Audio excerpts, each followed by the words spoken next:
I feel the goal of this training is for people to realize how similar those species are, how similar these emotions can be, how we can recognize in a dog's trauma, we can recognize a child's trauma. We have empathy to dogs, but sometimes we don't have the same empathy with children. We see children like they should know better because they're humans, they have thoughts, but we don't see the trauma aspect of it. They couldn't do it. They weren't able to do it. There was no platform for them to do it. There was no safe base to do it.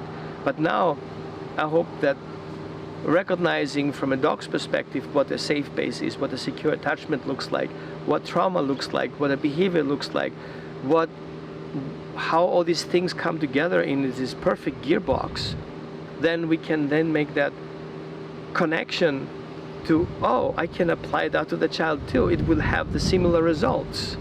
It's never been the same, but it's very similar. So it's easier for them to create that connection from the dog back to the child than taking that just on the child without having a reference point. And you're just there, not even as a referee, you just create that possibility for them to play safely. It's not his place, he's entering the place, and the one who brings the dog in is you, or the child who brings the dog in the door. You're pulling too much. There you go, got it. Now release it a little bit, and you go, that's 0.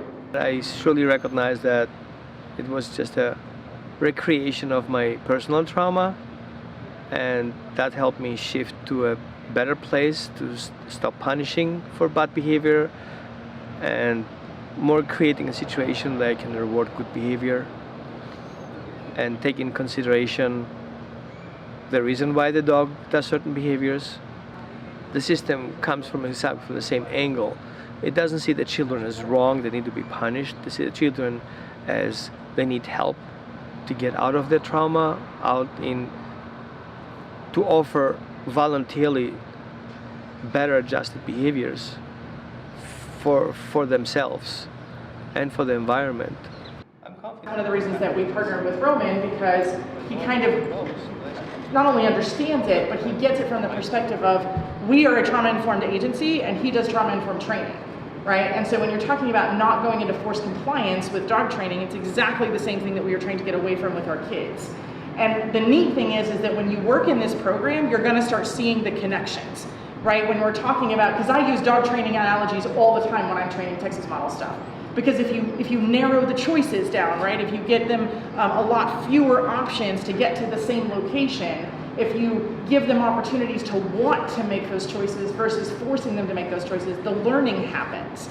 Also from my perspective, my behaviors were because I have certain thoughts as a child, and because of the environmental factors, it made me be who I am. At the same time, when we look at dogs, they do things because they think is the right thing to do, because of the environmental factors and the way they're being raised in their environment and the way they're being educated in the environment. That's what they do. And this is the same thing the children do. They grow in that environment that makes them do things, that accept things to happen, and they react towards it or with it. And the only way out of that is to become that awareness that the only way to change that is we change the environment, we improve the environment so that a new decision can be made, a new thought, a new emotions can come up with. And the same thing we do with dogs. If a dog doesn't have a different thought about the same situation, it will not change the behavior. So sometimes you have to emotionally calm down, bring that level there, and help the high frequency come to you. Because if you're up, you push the frequency up. So if you deal with a child who is anxious and a dog who is fearful, all you have to do is keep the grounded. That's what she did.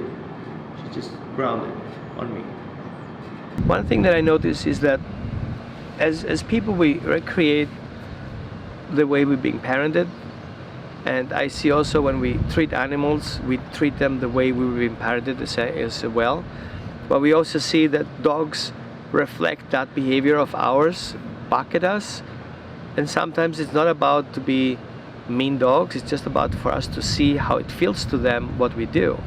So when we put a child together that had trauma and behave a certain way with a dog who had trauma and behave a certain way, put them together, we can see there's this magic intervention happening where either the dog reflects the child's behavior, or the dog imitates the child's behavior. So it becomes like the opposite or the same.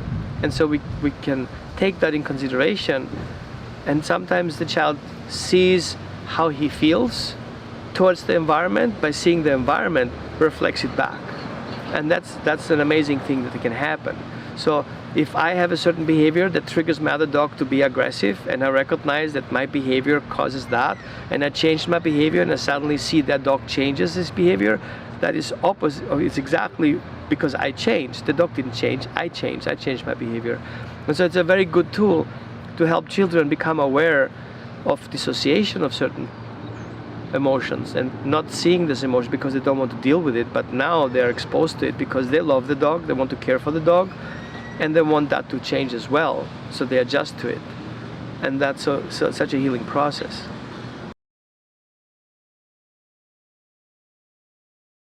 In this concept here, the children and the dog become one.